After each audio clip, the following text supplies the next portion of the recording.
30.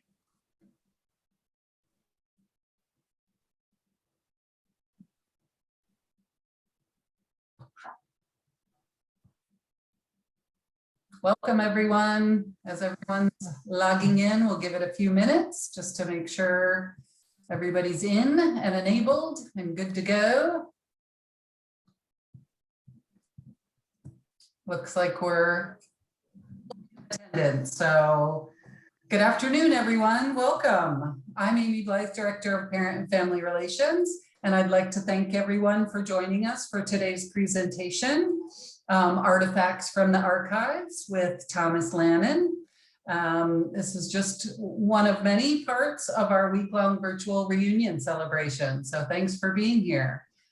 Before I formally introduce Thomas, I'm just going to go over a few of the requisite items. First, just share with you that we have utilized the audience mute feature just to ensure that the presentation isn't interrupted by any background noise that might be going on where you are. We do invite you to include your full name and class year on your profile. You can do this by clicking on the three little dots in the upper right corner of your video on the gallery screen, and then just select rename and type in your name as you'd like it to appear. If you're not familiar with Zoom, there are different views you can choose. So in the top right corner of your screen, for those of you on a computer, you can choose gallery view. That's so that you can see everyone, or speaker view to see the person speaking. We have spotlighted him, so we do kind of recommend that for the presentation portion. We do welcome you to ask questions. You can use the chat feature on the bottom of your screen to type in any questions or comments. We really would, Thomas has told us he would like to have this be a conversation. So we'll be sharing with him your questions that you type into the chat, and sort of depending on how the flow goes, you know, we'll be able to have you unmute yourself and actually, you know, speak with him and ask him directly. So we're going to play that by ear a little bit, but add your questions to the chat and we'll share those with him. Also want to make sure to tell everyone that we are going to record this presentation so that we can share it with the wider Lafayette community. We'll have access to it a bit later. So now I would like to officially introduce our speaker, Thomas Lannon. Thomas arrived at Lafayette College from the New York Public Library, where he was both a curator of manuscripts and an administrator of special collections there. He was involved with acquisition and management of archival collections and research activities, including digitization of significant resources in American history. He is originally from New Hampshire and has a BA in philosophy from Bard College and an MLIS from the Pratt Institute in New York City.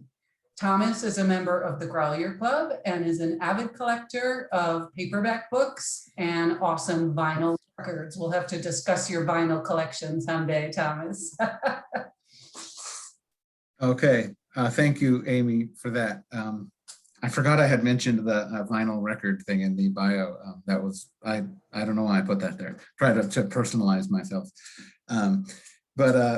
Okay, thanks. Welcome, everyone. Thank you for coming here. This is really my first Lafayette reunion.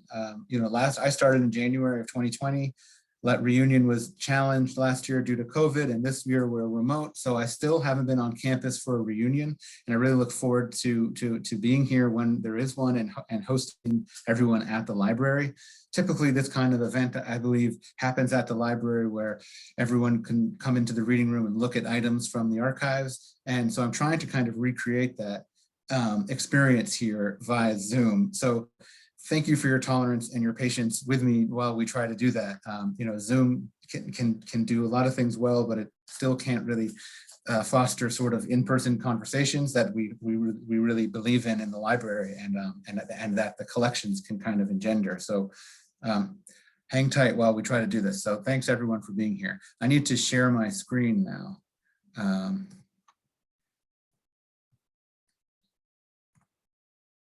So does everyone see a picture of the Skillman Library in front of them? That looks good.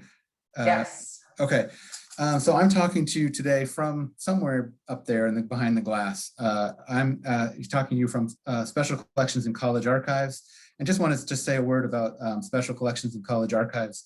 We use these phrases, special collection and college archives. I'll quickly define them. That special collections includes over 15,000 volumes of rare books, and the college archives includes documents from the history of the college from its founding in 1824 to present day. And its mission is to preserve the administrative records, audiovisual materials, photographs, and objects associated with the institution. And it's from those objects that I kind of have drawn this presentation today. My profession is really archives. I consider myself an archivist, and we don't need to talk about the difference between archives and libraries, but archivists have a way of working where they sort of think about things in a specific way.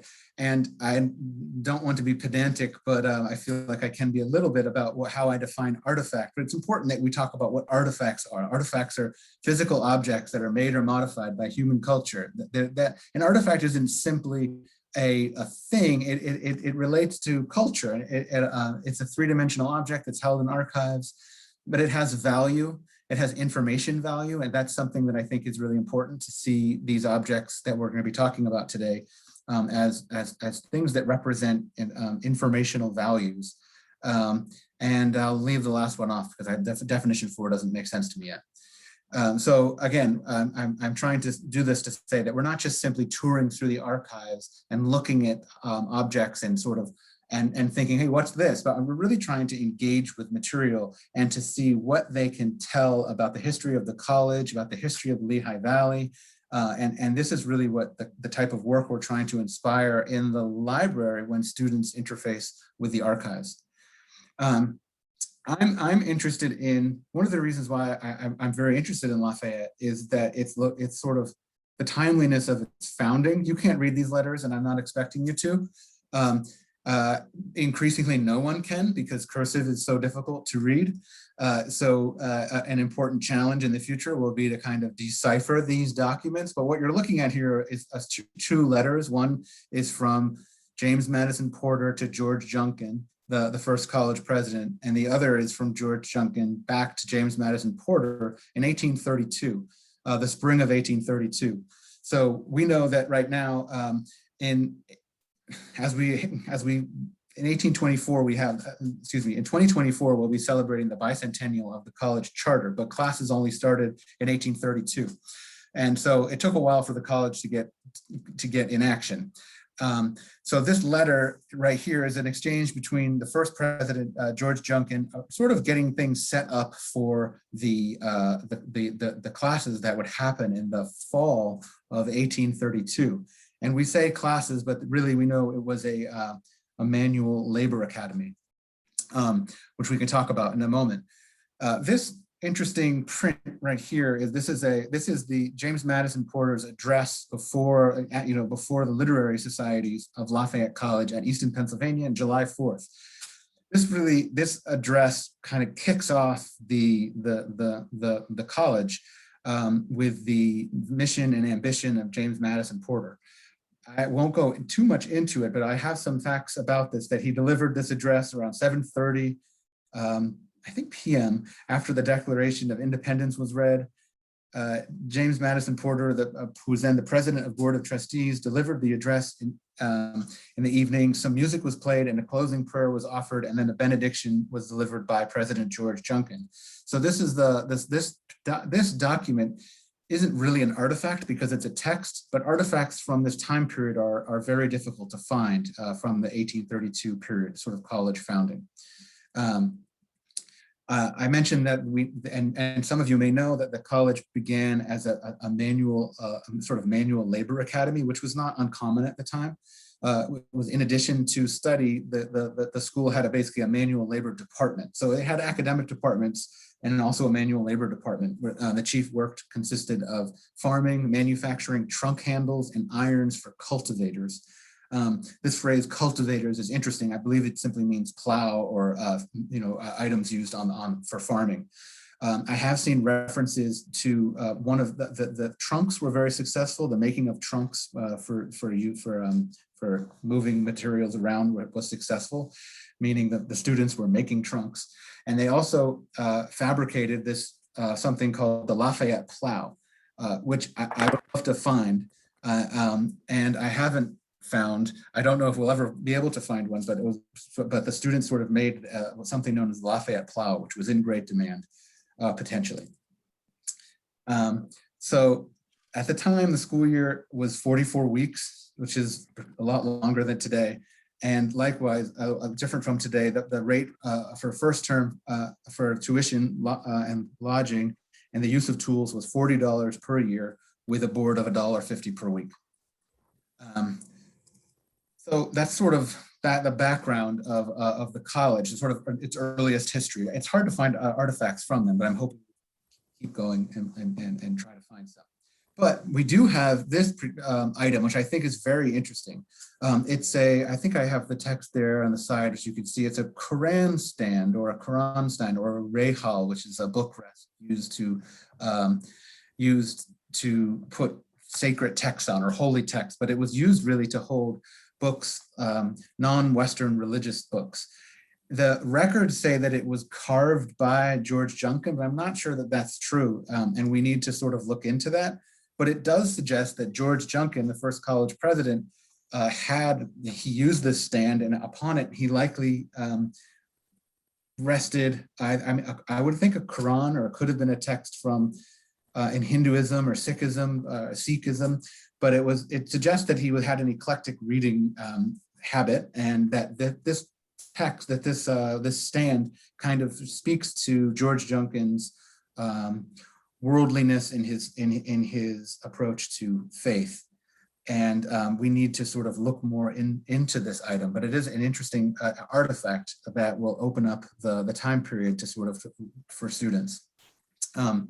I'm not sure if people have seen it before. It's something that immediately sort of struck my eye as an item that we could use to talk about the intellectual milieu of George Junkin and the early college history. So that's moving forward. I'm just going to zip along here, show some interesting items. This is a certificate of a scholarship, essentially. Before there was such a thing, this was this would certify that so-and-so, it has a blank, had paid the trustees of Lafayette College the sum of $100, which entitled them to X amount of temporary scholarship for the free tuition of all blank number of sons. Essentially, someone would be able to use this to get their sons educated. It was a means to get money to the trustees of Lafayette College around the time of the Civil War, when the sort of times were tight. And it's an interesting document because it's different than how we would think of how colleges would get paid today. But essentially, someone could pay a certain amount to the college, and the college would then determine that how much that they would be entitled to, and for how many of their sons, as it has a blank for the number of sons that could enroll.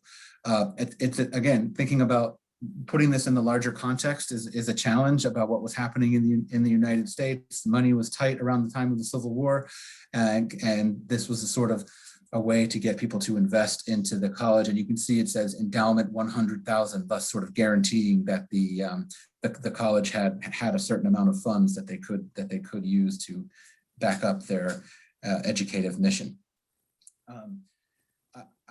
I'm very interested in the college and the Civil War. If you hear me saying or struggling during this, it's because there's a tremendous amount to learn, and the college has so much history. It's fascinating. It's abound with history, and I hope to learn all of it. But I'm trying to cram sort of everything in here, and I was desperately looking around trying to find anything that relates to the Civil War. And I found the account of this gentleman, Isaac P. Hand. So one of the things that we talk about, or one of the things that I've heard people say when talking about Lafayette College history, is there was no graduation or no commencement in 1863. So there's no commencement in 1863. Why is that? Obviously because of the Civil War. And events were pretty hot at that moment too in Pennsylvania, because the Battle of Gettysburg is mounting. And so I have this statistic that I think is interesting, that 227 men or boys from Lafayette one from every one of the first 30 classes served in the Union Army, and 20 in the Southern. This comes from the David Bishop Skillman book, The Biography of a College. I haven't fact checked that, but that statistic that at the time of the Civil War, someone from all of the first 30 classes served is a really important statistic to show you how much the Civil War had an effect on the life of the college. And this particular fact, this particular story, I found quite interesting from a sort of, I can't find anything from the time, but when he died, Isaac P. Hand, when he died, he was then sort of the oldest serving legal, I forget, he was from Luzerne County, but he was a member, I did some research on him, and I think it says that he was in Company D of the 38th Pennsylvania Volunteer Militia. Company D were those who were recruited in Northampton County, and men in this regiment were mustered in July 3rd in 1863 at Reading, Pennsylvania. And so that's the final day of the Battle of Gettysburg. So there is a chance that, I'm not sure what his actual experience was, but still, Isaac P. Hand, missed his graduation and mustered into the 38th Pennsylvania Volunteer Militia on the third day of the ongoing war, the ongoing Battle of Gettysburg. I hope to find more stories like this and really learn more about the Civil War and Lafayette College. This is really just a quick sample of something I could find for today's talk. This is a commencement program. We have a lot of these sort of commencement programs and continue to collect them. And they're very fascinating because they show the way in which the commencement has changed, but also stays the same. The baccalaureate address and sermon are still part of the commencement service. And another thing that this showed here, although you're not going to be able to see the font, is it says Meeting of the Alumni Association in the Jenks Chemical Hall. The origin of the Alumni Association is an important history unto itself because of the way in which it helped the college throughout the 19th century. But this we can see that I just throw this up here as a item. Again, not an artifact, but something that we have from the time period when there are very few artifacts. So, speaking of artifacts, oops, someone's unmuted. Some kind of family genealogy. The grandpas, the booms. I'll keep moving. I was excited to find this. I'm not sure if this has come out before, but expect me to talk more about this and expect me to we could even have students work on it. You all know the party story that and I apologize for being so new and I'm still learning some of the most basic facts of our college's history, but that the first party was designed in 1872 and then was burned, and around, I don't know, a few months later, 18 months later it burned, and then another one was built in 1879 and that burned. So there was a second fire in 1879. But along the way, that there was a cornerstone rock or block that was laid in where a box was put in. And this box of the cornerstone did not burn because obviously it was likely inside a cornerstone was protected from the conflagration. The box was later opened in 1964, as I understand it, and the remnants remain together, which is fascinating to me. And I think what we could do is sort of have students look at this and use it to sort of do a cultural history around the time period as to see what the college put inside the cornerstone box. Inside the cornerstone box was a Bible, a chemistry textbook, an 1872 course catalog, and a collection of newspapers from around the area, one of them being a German newspaper and one of them being the sort of Presbyterian newspaper, and a collection of coins, which they thankfully are all still intact. And the collection of coins, I think it's I forget, $1, a half dollar, a quarter, a dime, a half dime, and a 3-penny piece all from 1872. So that's fascinating. There's a sort of history of coinage. And again, that comes from, I'm zipping through these things just to show you lots of examples, but it's a fascinating story about the remnants of the cornerstone at the first party. I guess I wanted to sort of quickly zoom over fraternities. Fraternities are, they arrive on campus, and you people here know more than me about the history of fraternities, but I found this to be a helpful page. because it shows you the founding dates of some of the fraternities on campus, with Phi Kappa Sigma in 1853 being the first. However, we do start to have some artifacts about this, about our fraternity tradition. I found this item and think that it's fascinating and would like to talk more about it briefly, unless everyone knows what it is already. This is the cane from the first cane rush. Again, people may have seen this, but it's news to me to a certain extent, and I think it's cause for a little bit of revisiting the sort of history. Cane rushes were popular in colleges in the time, and the word rush, I guess, as most people might understand, it means the time in which you join a fraternity, but that's not at all its origin. Its origin is sort of a game that's played on campus, and everyone might know this from seeing some of our exhibitions about campus traditions. But essentially, I have a description of the game. I think it was first called Chapel Rush, but Francis March, the professor of literature, sort of discouraged it from happening in the chapel, and then it became known as Cane Rush, and it happened maybe perhaps on March Field. I have a description of the event from 1908, which is after this event, because this first cane comes from 1880, is won by the class of 1884. But basically, the cane rush was 3 senior students in June. It was a committee of senior and junior students, as they were then called, or still are called.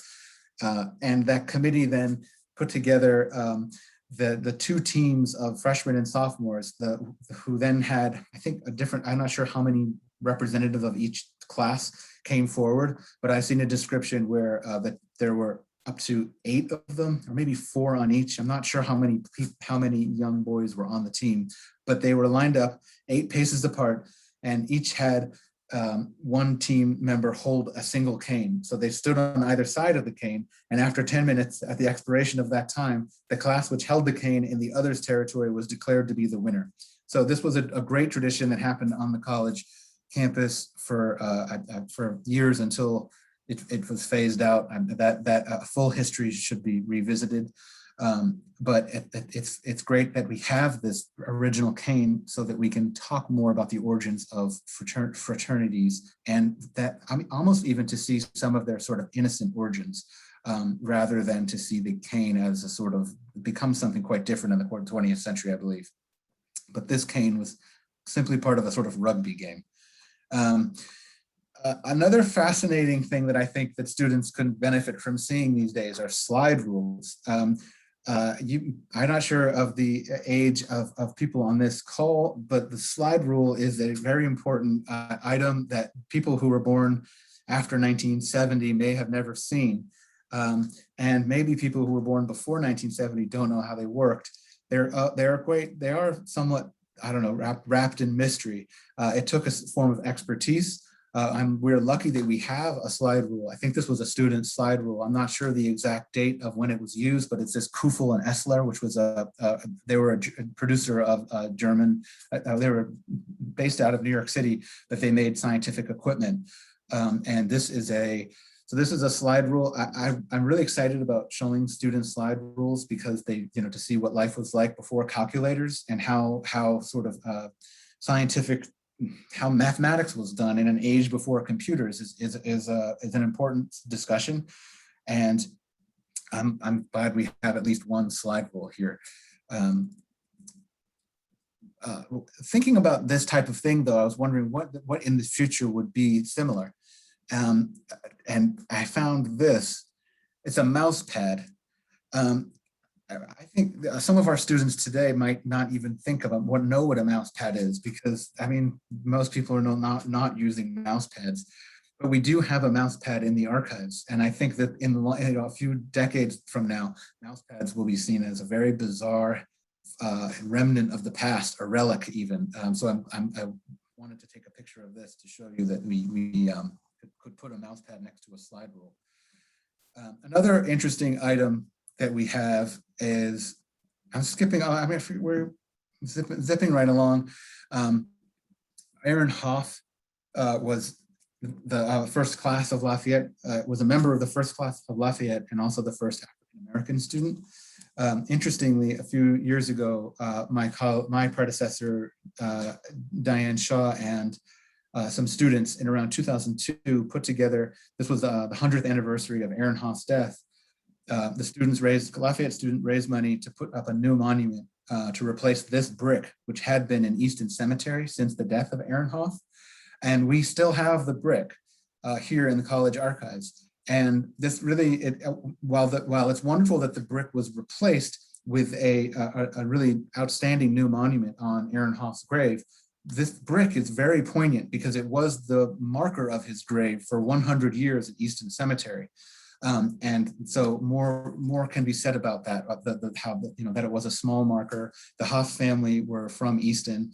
And so there's more to be talked about the heritage of this sort of grave marker, and it's here in the archives, and it's something we can talk about. I mean, I'm not sure if people know about this, but this is an image of the first soccer team. The first soccer team played in 1915. I found a description of it in the 1915 Melange, when they wrote, "The need of a soccer team was felt in the constant inquiries from fellow colleges who have played the game before." So apparently only four students at the time knew how to play soccer.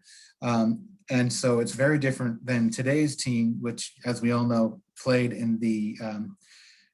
American University in the Patriot League soccer championship, lost unfortunately in the championship game. But in its first year, the soccer team lost all their games, all 4 of the games, but it was still seen as a success because they were going to be returning the next year to play, and they have been playing ever since. So following the lines of this idea in the archives, is what's so fascinating is these young, this is in 1915, and this is an image of the class of 1915 and 1925. And here's an image of the class of 1915 and 1932. And here's an image of the class of 1915 and 1960. These photographs are fascinating because they show the cultural institution of the class year changing, or staying the same rather, as the world changes around it.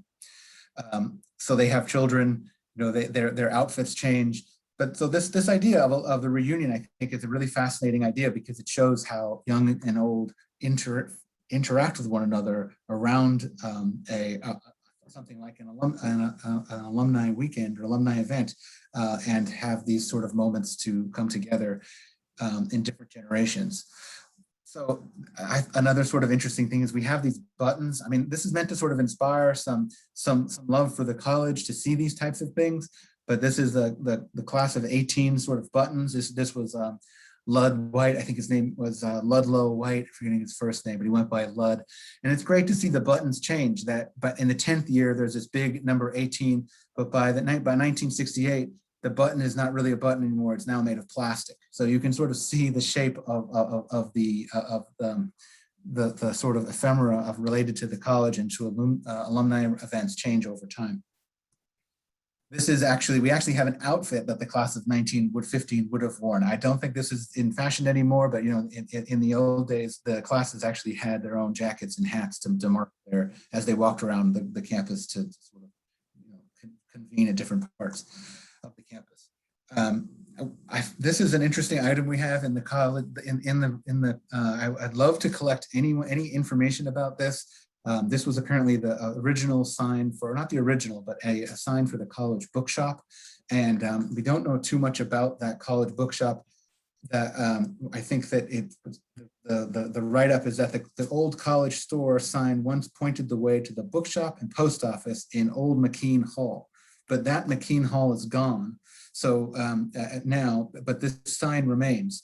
And it's an interesting sort of remnant or artifact of the old college, with the sign on that was above the door. I think there's one photograph of it.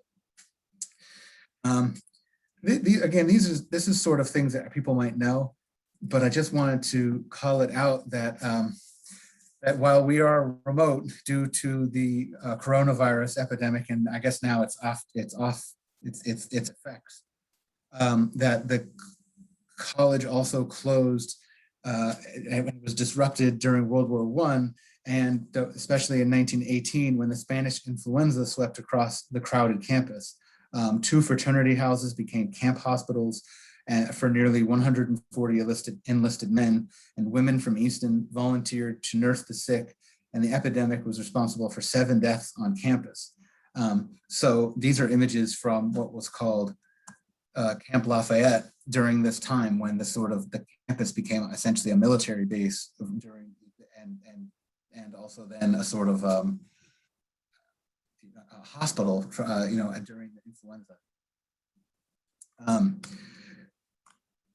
The Tiffany glass story is interesting too, and this is an actual piece of the Tiffany window recovered from the 1965 Colton Chapel fire.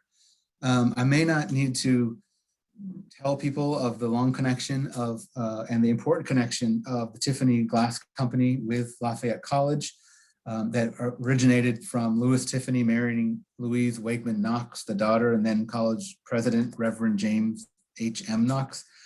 But I think it's really great that we have this piece of one of the Tiffany pieces that burned in the Colton Chapel. It's just I think there's just this one piece, and maybe we could digitize it, or we could do some research about putting it back together, or looking for, because it was the other 2 pieces that burned down, the Ascension of Christ, and I forget the other, St. Paul preaching on Mars Hill, were both destroyed in the fire that ruined the interior of John Milton Colton Chapel in April of 1965. But we have this type of item. And again, talking about it as a cultural item is interesting for students to kind of see what they can no longer see, which were the Tiffany windows in Colton Chapel. This is a close-up of an image. I tried to learn more about dances and balls on campus. This is a 1911, I think, was called Senior Prom, and it's really fascinating as it lays out the music that's played. So you can see when you put together all of the different sort of dance programs, you can see the styles of dances change. And I think that, and the music that's being played. So this is a list of the music, and then this was a sort of where it says engagements. I believe this was meant for the young man to write down the name of the person he danced with next to the dances, and it's a fascinating document. I also found this one. Things get a little more jazzier in the intro years. Really fascinating in that Fletcher Henderson and his orchestra came to campus in 1931 and played the annual interfraternity ball. And this little sort of paper locket, would have been used. It does the same thing. When you flip through the pages, you could use it to write down the names of people you danced with, but also has some more information about the structure of that 1931 ball. It's really a fantastic little item that sort of tells so much of the history of the college, just in this one sort of inch by inch piece that I can present to you here via digital image I took myself. This is curious, but this is a sort of nod to World War II. These are engraved spoons of the Adrian Club. The Adrian Club was so named for the wife of the Marquis de Lafayette, and it began at Lafayette College as the Lafayette College Women's Club in basically 10 days after the attack on Pearl Harbor in December of 1941. The wife of college president William Mather Lewis called a meeting of the faculty wives, library staff, and college secretary in Brainerd Hall, which was now Hogue Hall, and organized a women's group for civil defense. And there's a lot to be talked about what's going on there in terms of gender and nationalism and the sense of America entering the global conflict of the Second World War. But these spoons with the L engraved sort of insignia were used by the Adrian Club. And I'm not sure how they were used, but one of the things I found is that they actually ran a very successful mess hall, a canteen. The club opened a canteen and recreation center in 1943 and organized social activities, as well as offering services such as shopping and sewing. And they were quite successful, totally making over $46,000 in 2 years, which only some of the profits were then invested into a scholarship fund. So just talking about these spoons, right? There's a whole world that opens up, because they're not simply spoons. They have to do with Lafayette's response to World War II. And that's what I'm trying to get at with our conversation today, that the artifacts in the archives speak to the world of which they were produced. This was new to me too. This is where I hope we can. I'm not sure if we're getting questions in the chat. Should I have? Oops. We have Some chatter about. Yeah. Okay. Nothing good. Yes. Let's talk slide rules in a bit. So this is with a freshman. This is a black freshman dink or beanie and a green tie worn by freshmen. Apparently, all freshmen had to wear beanies and ties, and you know this. And so bear with me while I'm excited by it. But it's fascinating history, and these were worn in 1931. I think that they are just really an interesting sort of document about how the college organized itself. That freshmen had to wear beanies, that they, that at a time when they were freshmen, and they sort of at some points even had pedigree buttons where they would say where they were from and where they went to high school. And there's strict rules for freshmen I've seen about, that they weren't allowed to wear red, and they weren't allowed to, it's a whole other history there.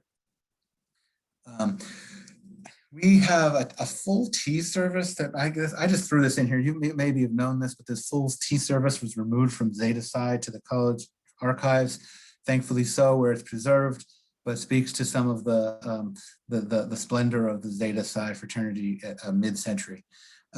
This is a thing that I wish all your audio was on and you could try to guess what this is.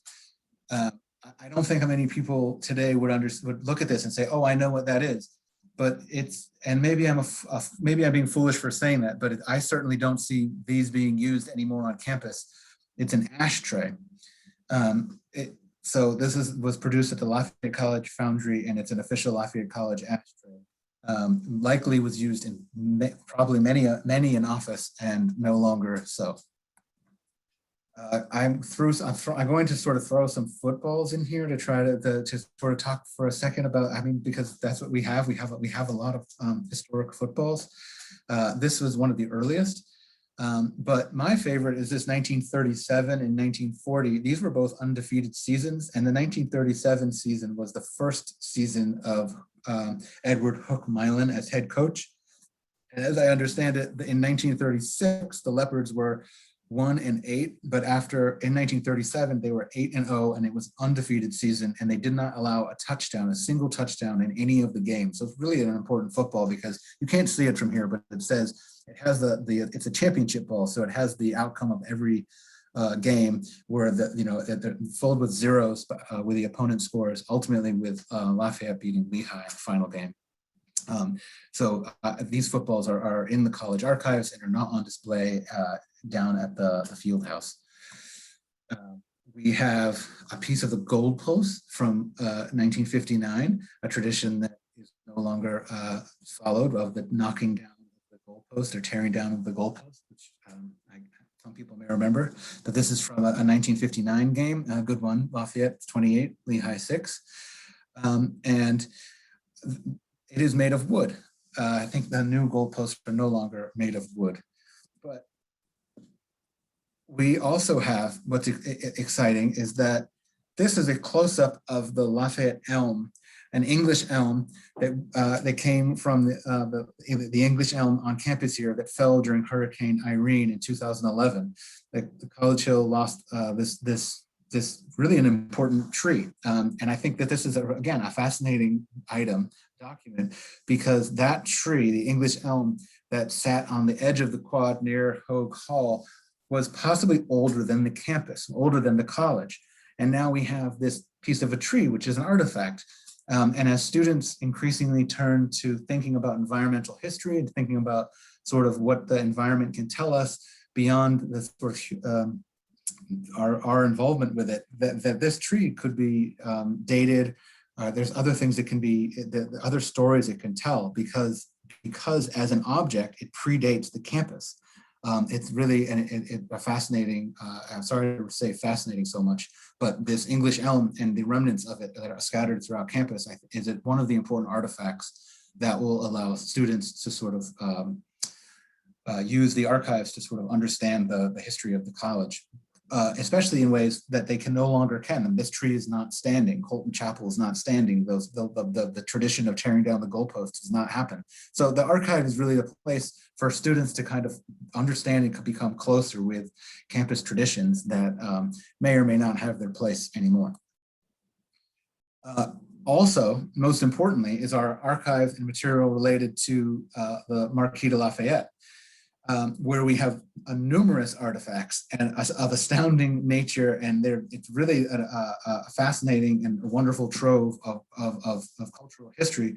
I pulled this out. It's seemingly random. No one will know what this is, but following the ashtray example, this is also circular, but it is a snuff box used sometime in the end of the, I think around 1800. I'm not sure the exact date. Of when it was popular. It could be into the 1820s during Lafayette's tour. Reason being that when Marquis de Lafayette returned to tour the 24 then United States, there was a lot of objects and things that were produced to celebrate the Marquis and his significance and his importance for the freedom that we call the of the American Revolution. So this was a snuff box that was likely produced in England because it's it has the rights of man on it. So the sort of quote from the Declaration of the Rights of Man, which is a peculiar object, showing the significance of the document to those who participated or partook in snuff. This is a piece of I have a decorated ceramic pitcher. It is a piece of, I forget what we call this, yellowware. I'm not, but it's the reason why this particular item is so important or as an artifact is it was mass produced, and it was mass produced here in the United States, but not in England. Prior to the 1820s, most mass produced ceramics had to be imported, and the colonies or the early United States had this sort of rudimentary brown ceramics, nothing so glossy and shiny as this, and certainly not much with this type of image. So because that required a process that was perfected in England, in Staffordshire, and this type of ceramic ware is called Staffordshire ware because of that process being perfected in England. But by the time of Lafayette's tour, some producers in New Jersey were catching up and were able to mass produce ceramics. And this is, again, a very interesting idea. The idea is that today's students, and today we may think that things that are mass produced are junk, but it's not, but it's hard to find something that was mass produced in the 1820s because those things were not meant to be saved. They were used and thrown away. So to have something that was mass produced from the 1820s makes this quite rare. And it shows that Lafayette and the figure of Lafayette was instrumental in America finding its way, not only during the Revolution, but also in the early industrial period, because his visage was used to mass produce all sorts of things. The icon of Lafayette was found on all sorts of commercial products. And so this is one example of that. And we have many more, and we hope to show them through exhibitions and through class visits. I don't know if we wanted to talk about the sword, and this is again where I need people. We had the sword out for the Pepper Prize winner most recently at graduation, which was cold and rainy this year. I'm not sure, probably the Alumni Association doesn't include any class of 2021s, and they'll tell you they're most likely still getting over the cold and wet that was their graduation. But we protected the sword, had it out. I'm learning new things about the sword. We're doing some new research, and I'm perfecting some new language about the sword for presentations like this. And so I'm not sure we need to go into it, but I'm excited to sort of not to talk about this sword. I essentially find new ways to talk about the sword. And I encourage students also to talk about the sword in new ways, so that we don't sort of pass down the same old story, but instead have the students realize that they can play a role in the stories that we call history by doing research and finding new things about the artifacts that are held in the archives. And this really, though, is one of the premier artifacts of Lafayette College Special Collections, this sword of the Marquis de Lafayette. And I want to just quickly also throw this out there, is that we are interested, fall 2022, but fall 2021. These artifacts are available for students to use and to research, and we want them to be seen. We want them to be put before people. We want them to become questioned and really thought about. And so one of the things that we are starting, and I'm really happy to Dean Ann Houston of the college libraries, is that we're starting a Friends of Skillman Library Fellowship. And this is a fellowship stipend that's awarded to students on a one semester or summer basis to really do deeper research in the archives and working with artifacts. This is possible through our Friends group. And we're hoping that this will inspire more students who are enrolled now to come into contact with these older artifacts and to see them and interrogate them and think more about them, not simply as old weird things, but as items that could be put on exhibition or could be digitized. New stories can be told. So I just wanted to share that with you all to show that our Friends group is still active in making new opportunities for students who are enrolled today.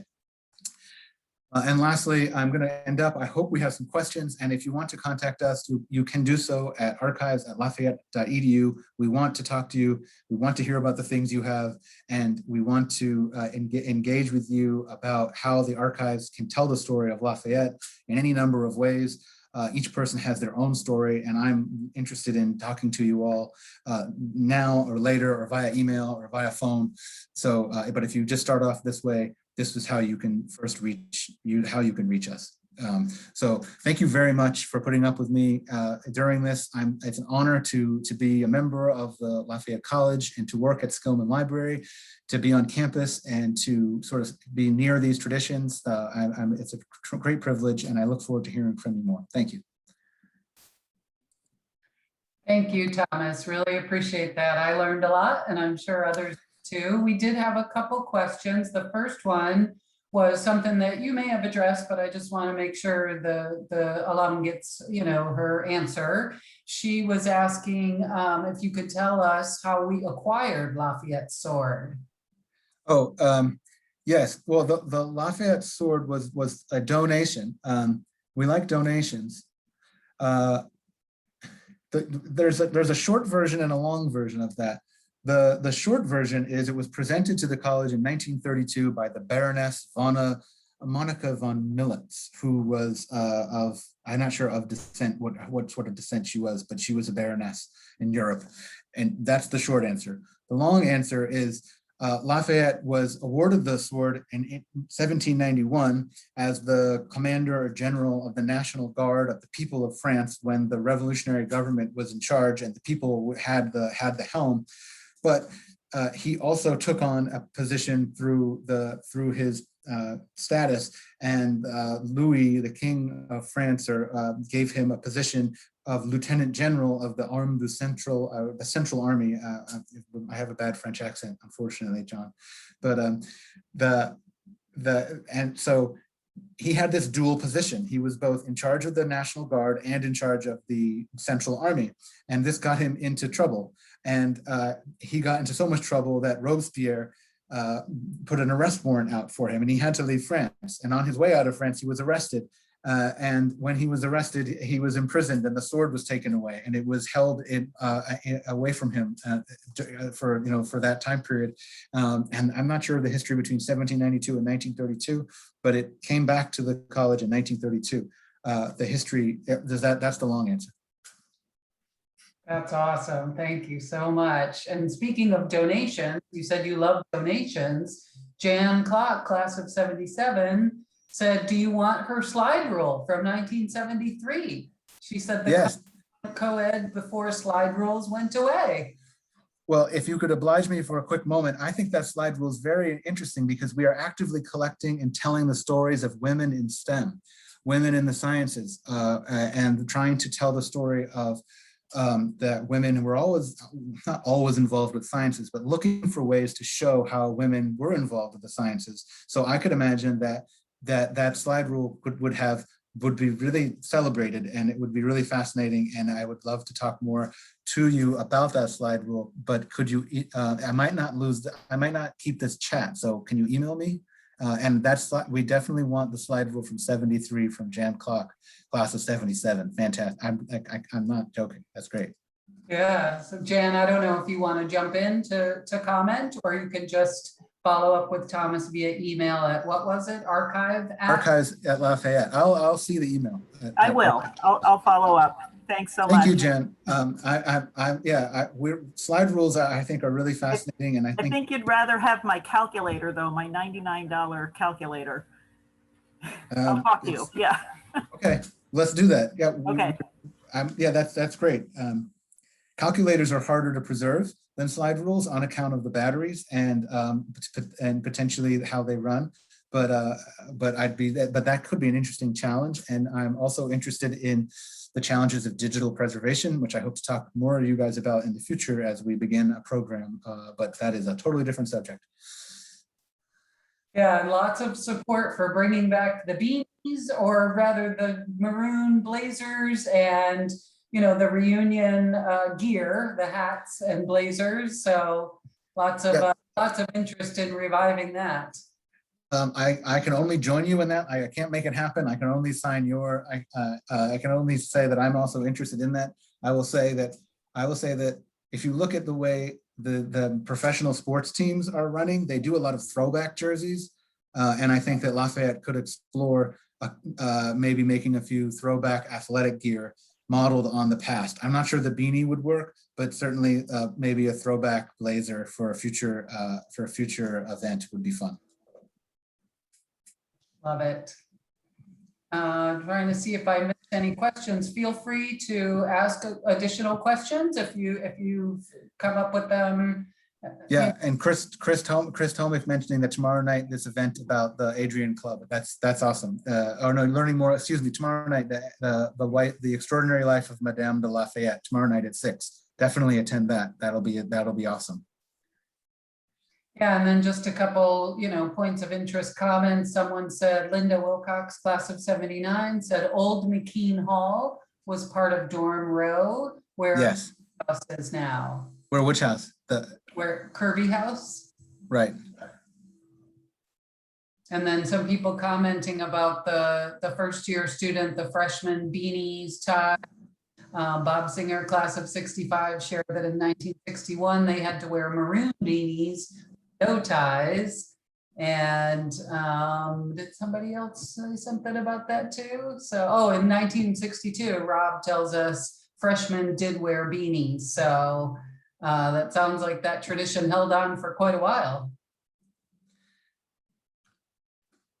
Yeah, I mean, it's traditions are difficult because there is a time and place, but I really want everyone who's an alumni of the college to think of a place where the archive is a place where traditions can live, even though, even though it's a challenge. The traditions are here, and we really want to make them. I want to be a sort of culture keeper for the school. So I really am looking forward to talking with everyone and learning more about their experiences so that I can understand the sort of folk history and the sort of real stories behind the college. So.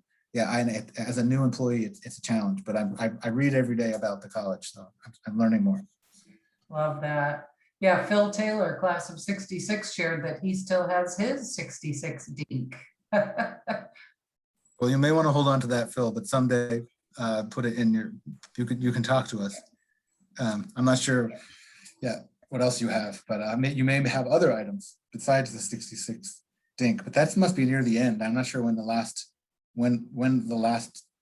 class to wear dink, because if you graduated in 66, your freshman year was 62, right? And that's near the end of the tradition. Anyway. Dan Thomas raised his. We do have a couple. Go I'm in ahead. class of 71, and we got beanies in 68 when I was a freshman. So it was still alive in 68 at least. And I have mine somewhere too, I think. Love that. Thanks, Dan. Yeah, and just to stress, I want the new students to see these things too. So it's not just from the past. You know, I think that in the fall, we're going to be planning some orientation activities in the archives so students can see this and learn more about the history of the school in their freshman year. So, you know, orientation last year during COVID was a challenge because fall semester was not the same, but this year we'll have an orientation, and we're going to try to maybe we can keep a few of the traditions alive. Awesome. Last chance for any questions remaining before we wrap things up here, folks. Do you know at all when the leopard became the mascot for Lafayette? I do. I have that written up. I can, we have that written in a nice document I could send you. I don't know the exact year because there's an evolution of the leopard, but I can send that. Who asked that question? Dan Thomas. Oh, Dan. I'm not sure if you want to text me or you could put your email in the chat, or I'll send you something this afternoon about that. Or just. I'm just curious about it as far as. Does anyone? I think that I have my own sort of version of it, but I think that it's something. I think it's online. There is a history of this because it's written in the alumni magazines. You know, that's a sort of common question. So there's going to be something. There's going to be a definitive history of the leopard, and I don't want to sort of be wrong about it, Dan. Okay. Okay. Well, thank you, Thomas. You can even put your email in the chat if you would like. And Okay. while you do that, I'll just encourage everybody, make sure that you're checking out all the great programming this week. Be sure to visit the Reunion app, and you can learn more about joining and seeing the schedule at reunion.lafayette.edu. We'll put the link in the chat. Thank you, Amy. Done. If you haven't checked out the app, it's really cool. It's easy to use, user-friendly. You can connect with classmates, with the speakers and the staff. You can also access prior sessions. Videos will be posted there. You can do it on your desktop, on your mobile device. You can view and register for all future events, as you know, hopefully you know, leopardlink.lafayette.edu. And as always, we look forward to seeing you at all of our virtual events and eventually our in-person events. So thank you so much, Thomas Lannon. We really appreciate your artifacts from the archives, sharing all your knowledge with us, and hopefully folks will connect with you if they want to make donations or learn more. And we really appreciate you doing this. Thanks everyone for attending. Looking forward to seeing you a lot more at all of the events coming up this week. Thank you. Thanks, Thomas. Thank you.